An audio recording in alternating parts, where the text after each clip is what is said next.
Hello बच्चों, welcome you all. मैं संजय पोले और आप देख रहे हो अपना फिजिक्स फॉलो। पिछले लेक्चर में हमने डिस्कस किया था कि various type of fundamental forces. तो चार टाइप ऑफ फंडामेंटल फोर्सेस की हमने चर्चा की थी। उसके बाद हमने टेंशन क्या होता है, नॉर्मल रिएक्शन क्या होता है, इसके बारे में भी हमने विस्तार से चर्चा की थी। आज हम देखने जा रहे हैं कि न्यूटन लॉज ऑफ मोशन, है ना। किसी भी ऑब्जेक्ट के मोशन को एनालिसिस करना है, डायनामिकली किसी भी ऑब्जेक्ट के मोशन को एनालिसिस करना है तो हमें न्यूटन्स के लॉज पता होने चाहिए। उसके बगैर हम किसी भी ऑब्जेक्ट का मोशन को एनालिसिस नहीं कर सकते। तो क्या है न्यूटन ने अपनी न्यूटन्स के लॉ क्या है अगर मैं देखूंगा तो न्यूटन ने तीन नियम दिए अपने मोशन को एनालिसिस करने के लिए। वो तीन नियम क्या है आज के लेक्चर में हम चर्चा करेंगे। सबसे पहले Newton's first law of motion, या फिर इस लॉ को लॉ ऑफ इनर्शिया भी कहा जाता है, या फिर इसका बहुत सारा काम न्यूटन का जो पहले नियम का जो पहले बहुत सारा काम जो है गैलीलियो ने भी किया था, इसलिए इस नियम को गैलीलियोस एंड न्यूटन्स लॉ भी कहा जाता है। खासकर ये जो लॉ है ये इनर्शिया को एक्सप्लेन करता है। इनर्शिया को हमने पिछले लेक्चरों में इनर्शिया के ऊपर खूब चर्चा की है, डेमोन्स्ट्रेशन भी की है कि इनर्शिया कैसे लगता है, उसका रोल क्या है, मास के ऊपर किस तरह से डिपेंड करता है इनर्शिया। तो इनर्शिया क्या होता है कि कोई भी ऑब्जेक्ट को जिस स्टेट में ऑब्जेक्ट है उसी स्टेट में उसे रखने की टेंडेंसी है ना। तो अगर कोई ऑब्जेक्ट स्टेशनरी है तो वो स्टेशनरी ही रखवाता है उसे, या कोई ऑब्जेक्ट यूनिफॉर्म मोशन में है तो वो उसे यूनिफॉर्म मोशन में ही मूव करवाने की कोशिश करवाता है। मतलब अगर मान लो आप एक object stationery state of rest में है और उस एकदम से उसको बोलेंगे कि स्टेट ऑफ मोशन में आओ तो एकदम से नहीं आता है। भले फोर्स लगाने के बाद भी एकदम से मोशन में नहीं आता है वो स्टेट ऑफ मोशन में। तो वो स्टेट ऑफ रेस्ट से स्टेट ऑफ मोशन में ना आने की जो अपोजिशन है, ना आने की जो टेंडेंसी है, उसी को हम इनर्शिया बोलते हैं। या फिर कोई ऑब्जेक्ट बहुत हाई स्पीड से यूनिफॉर्म मोशन में जा रहा है और उसकी अगर वेलोसिटी को आप कम करने की कोशिश करेंगे तो ऑब्जेक्ट नहीं चाहता है, अपने आप वो ऑब्जेक्ट अपनी वेलोसिटी को कम नहीं होने देता है ना। तो वो भी क्या है, इनर्शिया है, इनर्शियल टेंडेंसी है ना। तो इनर्शिया क्या करता है, ऑब्जेक्ट को अपने आप उसकी वेलोसिटी को भी चेंज नहीं होने देता। अपने आप मतलब किसी फोर्स के एब्सेंस में अपने आप किसी ऑब्जेक्ट की वेलोसिटी को भी चेंज नहीं होने देता। या फिर वो रेस्ट में है तो अपने आप मोशन में नहीं आता, या फिर मोशन में है तो अपने आप रेस्ट में नहीं आता। यही तो है इनर्शिया। तो ये लॉ भी कुछ ऐसे कहता है। तो इस नियम के हिसाब से यदि अगर कोई भी ऑब्जेक्ट के ऊपर लगने वाले सारे फोर्सेस का रिजल्टेंट जीरो है, यानी बहुत सारे फोर्सेस लगते होंगे, दो या दो से ज्यादा अनेक फोर्सेस लगते होंगे, लेकिन उन सबका रिजल्टेंट फोर्स अगर जीरो है, total force summation of force मतलब जितने भी फोर्सेस लग रहे हैं उनका वेक्टर एडिशन यदि अगर जीरो है, तो सारे फोर्सेस का अगर वेक्टर एडिशन अगर जीरो है तो पहले नियम में न्यूटन ने कहा कि दो बातें पॉसिबल होंगी। क्या? यदि अगर वो रेस्ट में है शुरुआत से पहले से, यदि अगर वो रेस्ट में है और उसके ऊपर लगने वाला टोटल फोर्स जीरो है तो वो अपनी स्टेट ऑफ रेस्ट में ही कायम रहेगा, वो अपनी स्टेट ऑफ रेस्ट को बदलेगा नहीं, मतलब वो स्टेशनरी रहेगा, वो रेस्ट में रहेगा। यदि अगर उसके ऊपर टोटल फोर्स जीरो होता है तो वो रेस्ट में रहेगा। या फिर अगर वो पहले से यूनिफॉर्म मोशन में है और उसके ऊपर लगने वाला टोटल फोर्स जीरो है, पहले से मोशन में है और उसके ऊपर लगने वाला टोटल फोर्स जीरो है, तो वो यूनिफॉर्म मोशन में ही कंटिन्यू करेगा, अपनी यूनिफॉर्म मोशन को बदल नहीं सकता। उसका इनर्शिया ऐसा करने से रोकता है, उसका इनर्शिया उसको अपना यूनिफॉर्म मोशन को बदलने नहीं देता है। तो अगर वो रेस्ट में है तो रेस्ट में रहेगा, यूनिफॉर्म मोशन में है तो यूनिफॉर्म मोशन में ही कंटिन्यू करेगा, अपने आप वो अपनी यूनिफॉर्म मोशन को बदल नहीं सकता बिना किसी एक्सटर्नल फोर्स के सहारे। अगर एक्सटर्नल फोर्स जीरो हो रहा है, यदि अगर वो रेस्ट में है तो रेस्ट में रहेगा, यदि अगर वो यूनिफॉर्म मोशन में है तो वो यूनिफॉर्म मोशन में ही रहेगा, है ना। तो ये कहा है न्यूटन ने अपने पहले नियम में। क्या कहा है न्यूटन ने? खासकर पहले नियम में क्या कहा है, अगर किसी भी ऑब्जेक्ट के ऊपर लगने वाला टोटल फोर्स यदि जीरो हो जाता है तो ऑब्जेक्ट की क्या स्टेट होगी, इसके बारे में न्यूटन ने अपने पहले नियम में बताया। क्या कहा न्यूटन ने? अगर कोई ऑब्जेक्ट के ऊपर फोर्स नहीं लगेगा तो या तो ऑब्जेक्ट स्टेशनरी रहेगा, अगर वो पहले से स्टेशनरी हो तो, या तो यूनिफॉर्म मोशन में रहेगा, यदि अगर पहले से मोशन में हो तो। उसका यूनिफॉर्म मोशन नहीं बदल सकता किसी एक्सटर्नल फोर्स के सहारे के बिना, राइट। तो अगर मैं इसको, तो ऐसा कहा जाता है कि टोटल फोर्स अगर किसी भी ऑब्जेक्ट के ऊपर लगने वाला टोटल फोर्स अगर जीरो है तो हम थोड़ी सी टर्मिनोलॉजी अगर डेवलप करते हैं तो टोटल फोर्स जीरो हो रहा है तो हम बोलते हैं कि वो ऑब्जेक्ट इक्विलिब्रियम में है। किसमें है बोलता है इक्विलिब्रियम। मोर कंसाइसली अगर मैं बोलूं तो ये स्टैटिक अपना सॉरी ट्रांसलेटरी इक्विलिब्रियम में है। तो फिलहाल मैं ट्रांसलेटरी रोटेटरी इक्विलिब्रियम की बात नहीं करूंगा। अगर टोटल फोर्स किसी भी ऑब्जेक्ट के ऊपर लगने वाला यदि अगर 0 है तो वो ऑब्जेक्ट इक्विलिब्रियम में होगा। तो इक्विलिब्रियम में होगा तो कौन सी दो कंडीशंस पॉसिबल होगी, या तो वो रेस्ट में होगा या तो वो यूनिफॉर्म मोशन में होगा। अगर यदि वो रेस्ट में है तो वो स्टैटिक इक्विलिब्रियम में है ऐसा कहा जाएगा, स्टैटिक इक्विलिब्रियम में है। अगर वो यूनिफॉर्म मोशन में है तो हम उसे कहेंगे कि वो डायनामिक इक्विलिब्रियम में है। तो किसी भी ऑब्जेक्ट के ऊपर लगने वाला फोर्स यदि 0 हो रहा है, आपके सामने कोई भी ऑब्जेक्ट या तो यूनिफॉर्म मोशन में जा रहा है या फिर रेस्ट में है आपके रेस्पेक्ट में, तो बिंदास हो कि आप क्या कर सकते हो, उसके ऊपर लगने वाला टोटल फोर्स 0 है ऐसा मान सकते हो, राइट। तो इसको अगर मैं स्टेटमेंट के रूप में अगर देखता हूं तो न्यूटन के नियम का पहले नियम का स्टेटमेंट है, if initially object was at rest the object will be at rest. If the object was in the motion, the object will continue with uniform motion until and unless external force is applied on it. Until and unless unbalanced external force is applied on it. Right? Until and unless external force is applied on it. तो either वो object rest में रहेगा या तो uniform motion में रहेगा, force नहीं लगाओगे तो पहले नियम में न्यूटन ने खास इसी बात को बोला है कि अगर आप किसी भी ऑब्जेक्ट के ऊपर एक्सटर्नल फोर्स नहीं लगाओगे या फिर बहुत सारे एक्सटर्नल लग रहे होंगे, उनका रिजल्टेंट यदि अगर 0 होता होगा तो ऑब्जेक्ट की स्टेट कैसी होगी, इस बारे में न्यूटन ने पहली बार अपने पहले नियम में बताया है, राइट। न्यूटन ने अपने दूसरे नियम में क्या बताया, न्यूटन का दूसरा नियम क्या है। Before going to Newton second law of motion, एक टर्म हमें और एक पढ़ना पड़ेगा, वो है मोमेंटम।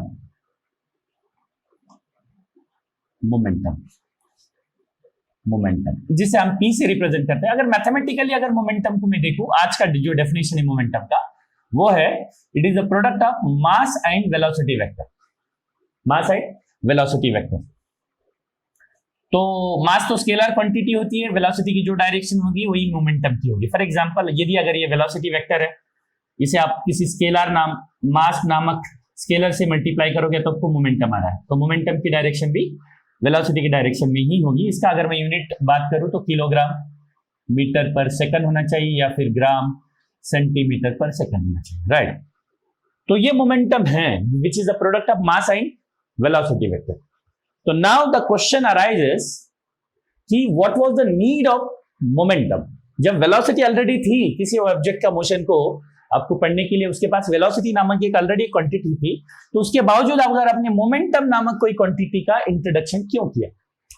मोमेंटम एक वेक्टर है, वेलोसिटी की डायरेक्शन में होती है, तो इस मोमेंटम नामक इस क्वांटिटी को पिक्चर में लाने के पीछे क्या स्टोरी है, इसे समझना है। तो इसे फिर से समझने के लिए देखिए, हमने पिछले लेक्चर में डिस्कस किया था कि अरिस्टोटल साहब का क्या कहना था कि कोई भी ऑब्जेक्ट को मोशन में सस्टेन रखने के लिए फोर्स की आवश्यकता होती है ना। जब तक उसको मोशन में रखना है तब तक आपको उसके ऊपर फोर्स लगाना पड़ेगा, फोर्स निकाल दोगे तो फिर मोशन भी गायब हो जाएगा, ऐसा अरिस्टोटल का कहना था। न्यूटन का नहीं, अरिस्टोटल का कहना था। तो फिर एयर में से फिर ऐसा बोला गया था, किसी ने एक ऑब्जेक्ट को ऐसे एयर में एक कोई पत्थर फेंक दिया या कोई ऑब्जेक्ट ऐसा हवा में प्रोजेक्टाइल किया, तो फिर उनसे किसी ने पूछ लिया था कि ये जो ऑब्जेक्ट है, ये जो एयर में मूव कर रहा है, तो फिर इसके ऊपर कौन सा फोर्स लग रहा है, जो कौन सा फोर्स है इसको आगे मूव करवा रहा है कंटिन्यूअसली। तो उनके पास कोई इसका उत्तर नहीं था, तो उन्होंने कहा कि एयर जो है, आजू बाजू की एयर जो है, इस पार्टिकल को अपने साथ लेके जाती है। एयर के जो पार्टिकल है वो इस ऑब्जेक्ट को अपने साथ अपने टारगेट की तरफ लेके जाती है। इस तरह से बेतुकी बातें जो है अरिस्टोटल ने की थी मोशन को लेकर। तो ये तो बहुत अटपटी सी है, डाइजेस्ट होगी नहीं किसी को भी आज के जमाने में, तो भी लेकिन उस टाइम में लोग विश्वास कर लेते थे। तो ये बात एक मैथमेटिशियन या फिर एक फिलोसोफर थे, उनको पसंद नहीं आई थी ये बात, और उन्होंने कहा कि वो एयर के पार्टिकल नहीं है जो इस ऑब्जेक्ट को अपने साथ लेके जाते हैं, एयर के पार्टिकल नहीं है जो इस ऑब्जेक्ट को उसके टारगेट की तरफ लेके जाते हैं, कोई और चीज है जो यहां से फेंकने वाला इंसान, यहां से जिसने भी इसको फेंका होगा, फेंका होगा, जिसने भी प्रोजेक्ट किया होगा, वो प्रोजेक्ट करने वाले इंसान ने इसको कुछ तो भी इम्पार्ट किया था, कुछ तो भी यहीं से उसको इम्पार्ट मिला, और उस इम्पार्ट करने की वजह से क्वांटिटी इसके पास आई, और वही क्वांटिटी इसको मोशन में जारी रख रही है, राइट। ऐसा कहा था जॉन फिलोपनस ने। और उस क्वांटिटी को जो इम्पार्टेशन के वक्त इस ऑब्जेक्ट को यहीं से जो दी गई थी जो क्वांटिटी, उस क्वांटिटी को ही बोला गया था, जिस क्वांटिटी के कारण ही ऑब्जेक्ट मोशन में रहता है, उस क्वांटिटी को ही बोला गया था इम्पेटस।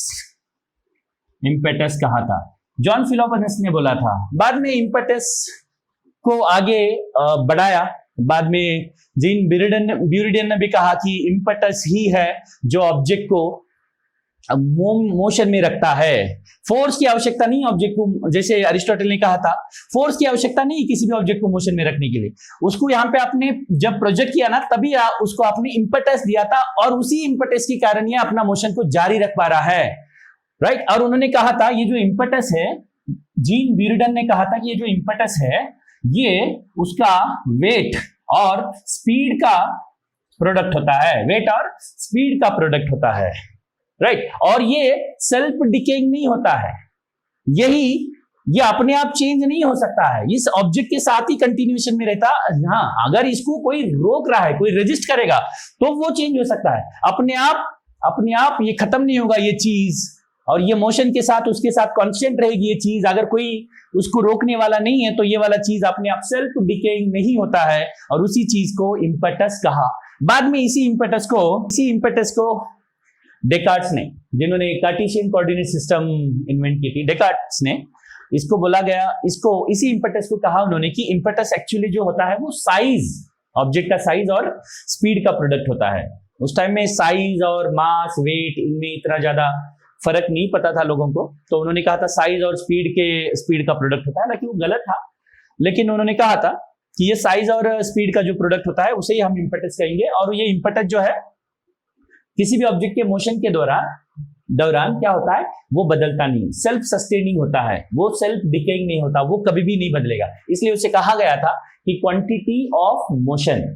और वो एक ऑब्जेक्ट जब मूव करता है, जब तक उसके ऊपर कोई और एक्सटर्नल फोर्सेस नहीं लगते, जैसे एयर के रेजिस्टिव वगैरह पार्टिकल जब तक नहीं लगते, एयर का रेजिस्टेंस जब तक उसको अरेस्ट नहीं करता तब तक, या फिर कोई एक्सटर्नल फोर्स उसके ऊपर नहीं लगता, तब तक ये जो क्वांटिटी है, ये जो quantity impetus, which is the product of weight and speed according to someone, size and speed according to someone other, तो ये जो प्रोडक्ट है ये बदलता नहीं, जब तक इसके ऊपर फोर्स नहीं लगता तब तक वो चीज जो है वो बदलती नहीं है, राइट। वो पूरे मोशन के दौरान कांस्टेंट होती है अगर उसके ऊपर किसी तरह का फोर्स नहीं लगता है, तो इसलिए उसको बोला था क्वांटिटी ऑफ मोशन कहा गया था, क्वांटिटी ऑफ मोशन।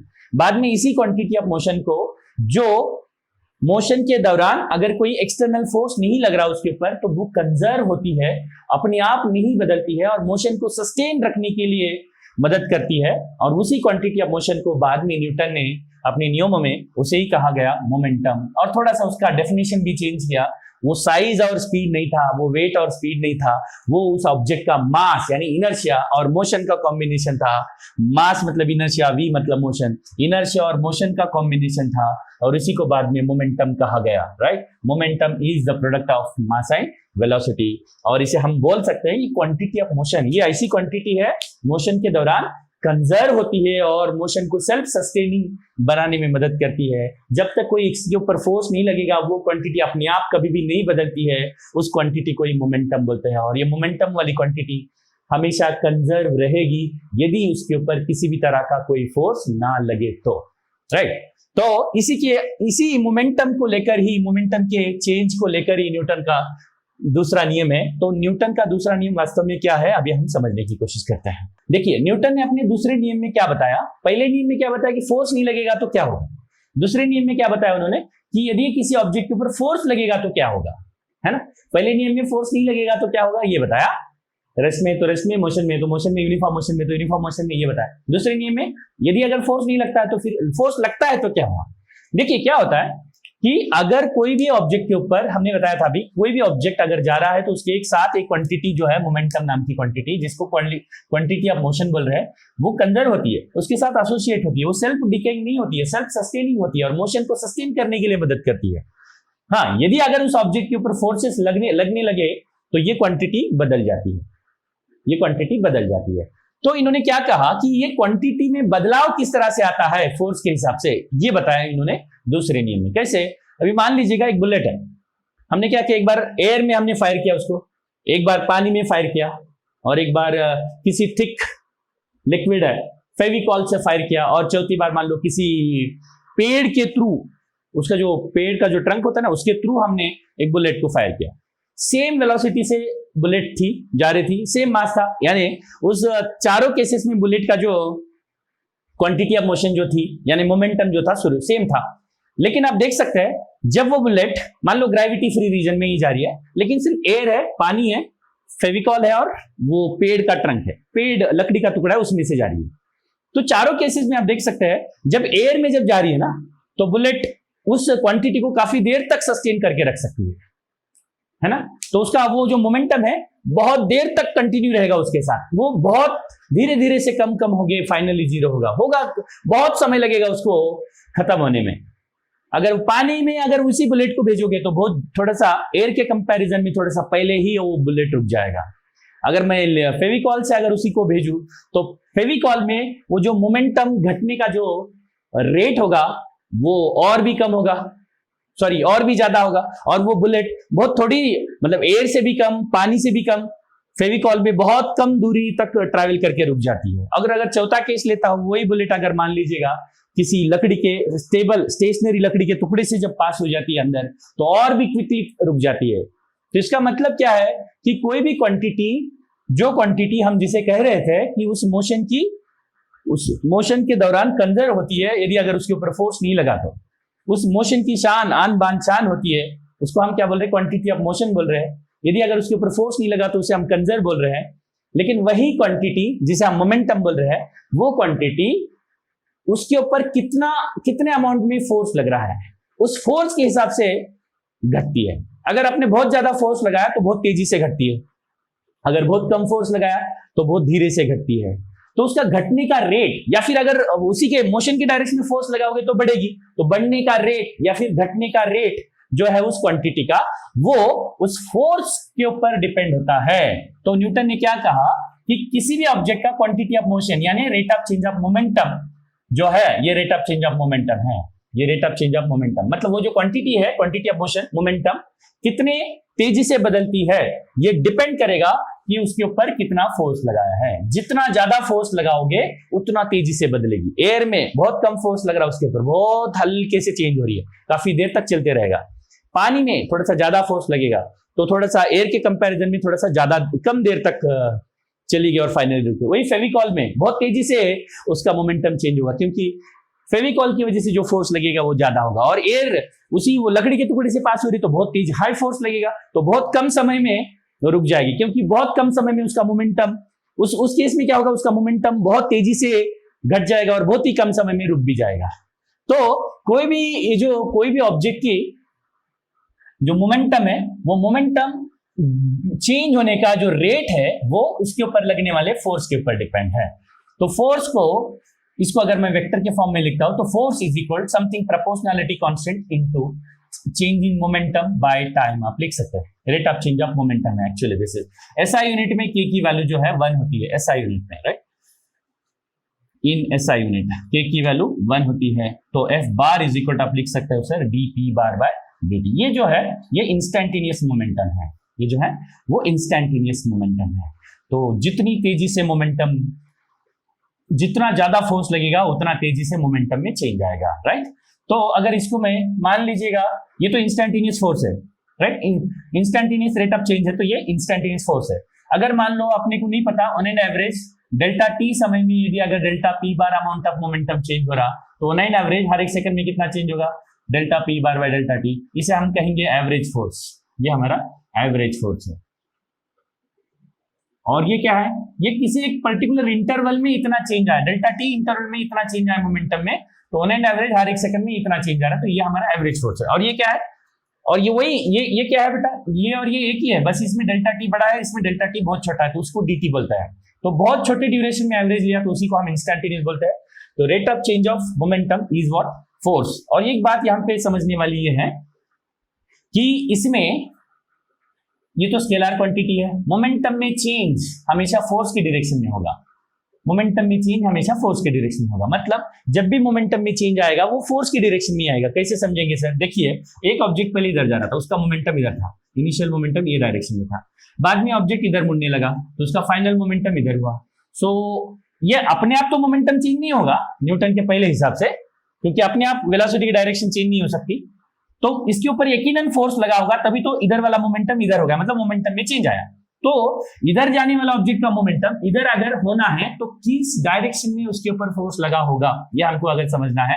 तो देखिए, ये फाइनल मोमेंटम वेक्टर को मैं यहां लाता हूं, ये हमारा फाइनल मोमेंटम, ये शुरुआत वाला मोमेंटम है, फोर्स लगाने के बाद इस तरह ये डायरेक्शन में आया, हो गया मोमेंटम, तो ये फाइनल मोमेंटम वेक्टर है, तो इसको हम यहां शिफ्ट कर लिए, तो ये भी हमारा फाइनल मोमेंटम होगा।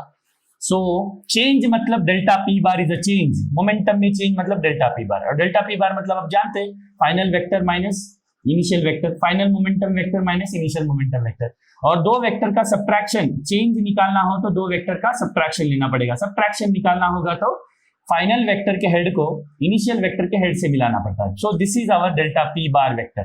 सो P F bar one vector, P I bar और एक वेक्टर, तो डेल्टा पी बार भी एक वेक्टर है। तो देखिए, ये पी आई बार वेक्टर है, ये पी एफ बार वेक्टर है, तो ये पी एफ बार वेक्टर है, तो ये भी पी एफ बार वेक्टर होगा, तो ये हमारा डेल्टा पी बार वेक्टर है। तो अर्थात इधर जाने वाला ऑब्जेक्ट अगर ये डायरेक्शन में जाने लगा तो उसका मोमेंटम में चेंज आया, और वो चेंज इस डायरेक्शन में आ रहा है, देख सकते हैं आप, this is the direction of change in momentum. और हमेशा याद रखना, मोमेंटम में चेंज सिर्फ उसी डायरेक्शन में लगता है जिस डायरेक्शन में फोर्स लग रहा होगा। यकीनन मोमेंटम में यदि अगर ये डायरेक्शन में चेंज आया तो समझ लेना चाहिए इधर जाने वाले ऑब्जेक्ट को किसी ने इधर पकड़ के खींचा होगा, इधर जाने वाले ऑब्जेक्ट को कोई इधर पकड़ के खींचता है तो इधर जाने लगेगा। तो यकीनन this will be the direction of the force, this will be the direction of the force. तो कुल मिला के मैं यही कहूंगा कि the rate of change of momentum of any object, rate of change of momentum of any object is equal to the applied force, applied external force on the object, and the momentum always changes along the direction of applied external force। momentum में change केवल और केवल उस applied external force के direction में ही आता है। मान लीजिएगा एक कोई भी पत्थर को मैं ऐसे प्रोजेक्ट करता हूं, तो यहां पर उसका मोमेंटम इधर है, थोड़ी देर के बाद मोमेंटम इसका इस डायरेक्शन में हुआ, तो इस तरह से जा रहा है एक पत्थर, तो ये इनिशियल मोमेंटम की डायरेक्शन है, ये फाइनल मोमेंटम की डायरेक्शन है।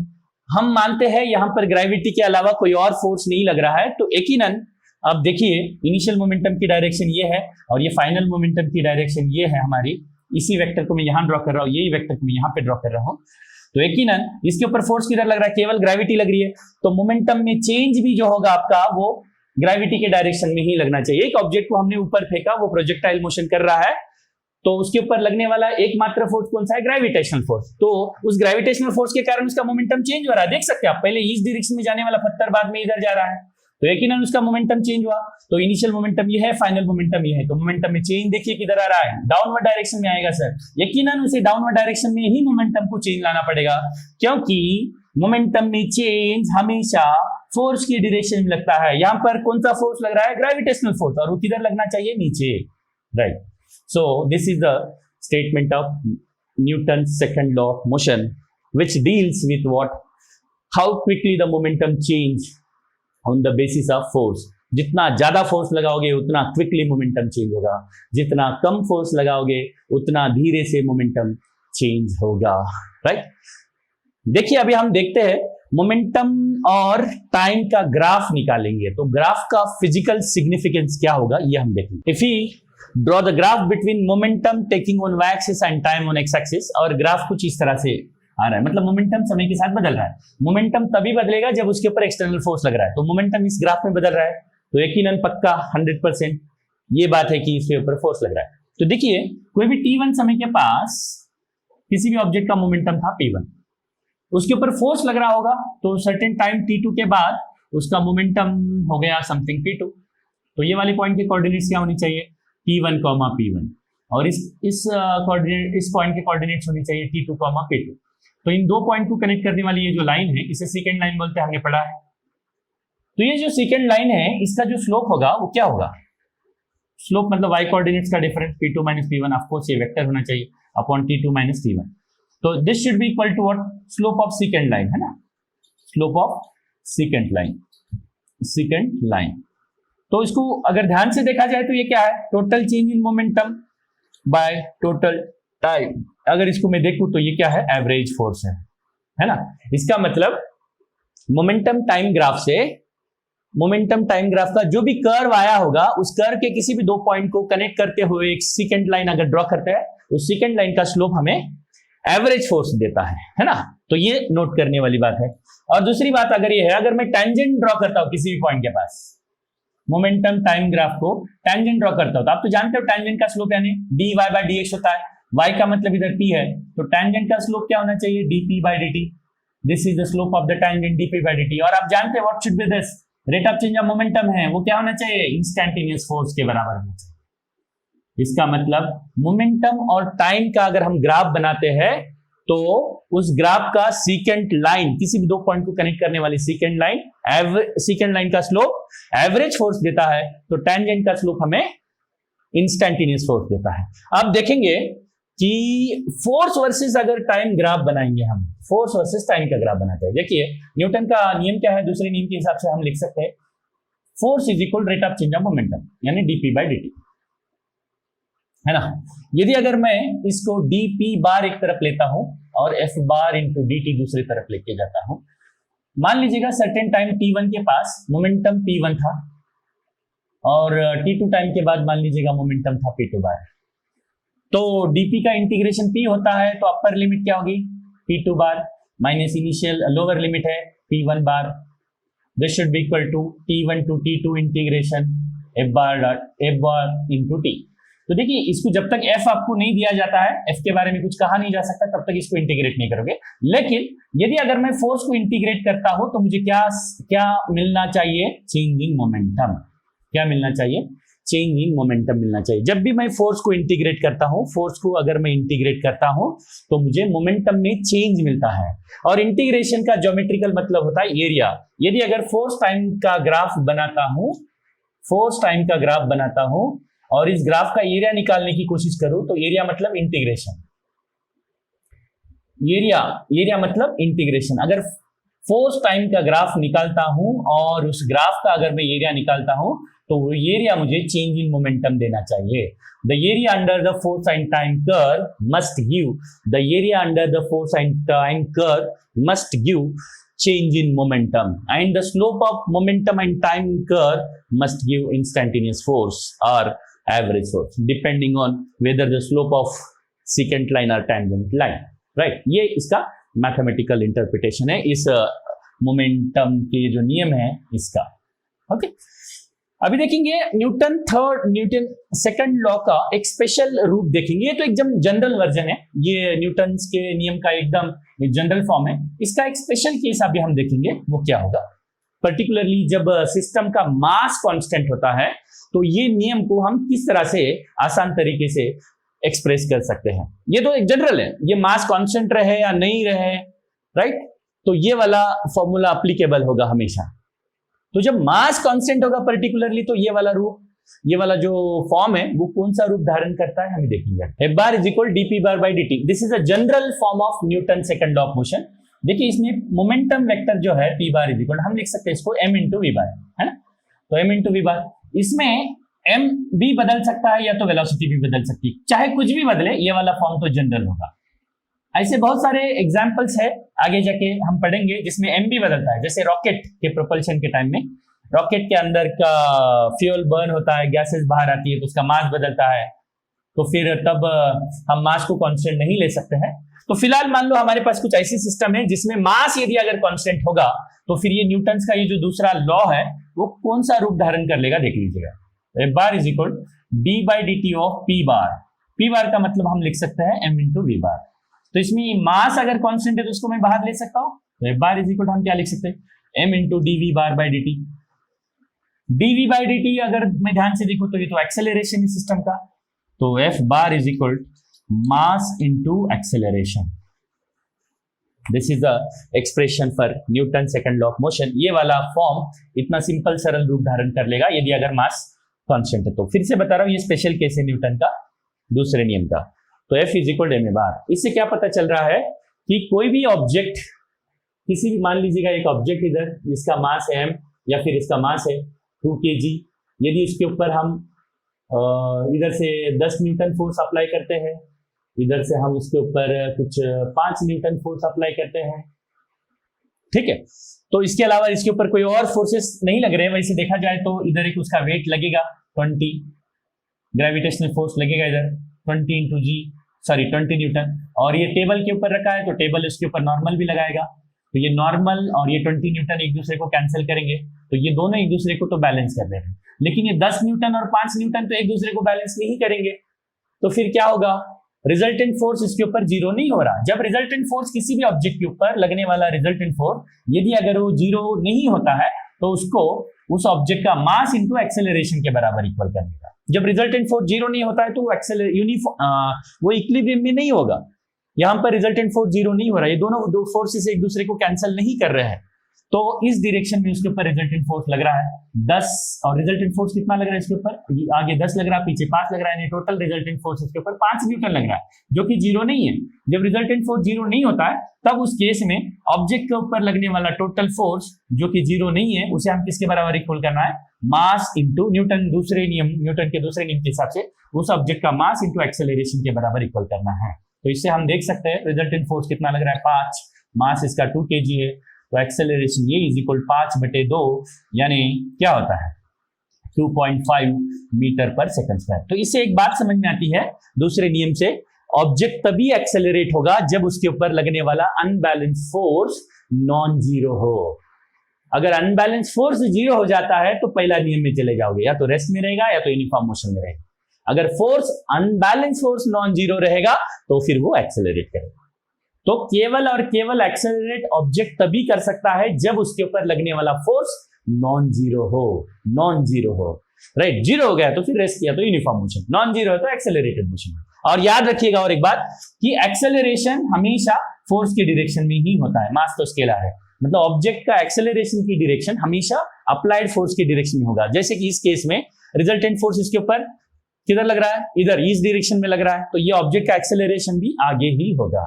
सो ये कुल मिला के हमारा न्यूटन का पहला नियम और दूसरा नियम हम इसमें चर्चा की। अभी आने वाले सेशन में इसके ऊपर बहुत सारे एप्लीकेशंस हम करने वाले हैं, इसके क्या आउटकम्स होंगे, किस तरह से हम डे टू डे लाइफ में इसको कहाँ पे अप्लाई करेंगे, इसको यूज करके मोशन को कैसे एनालिसिस करने वाले, ये हम आने वाले लेक्चर्स में देखेंगे।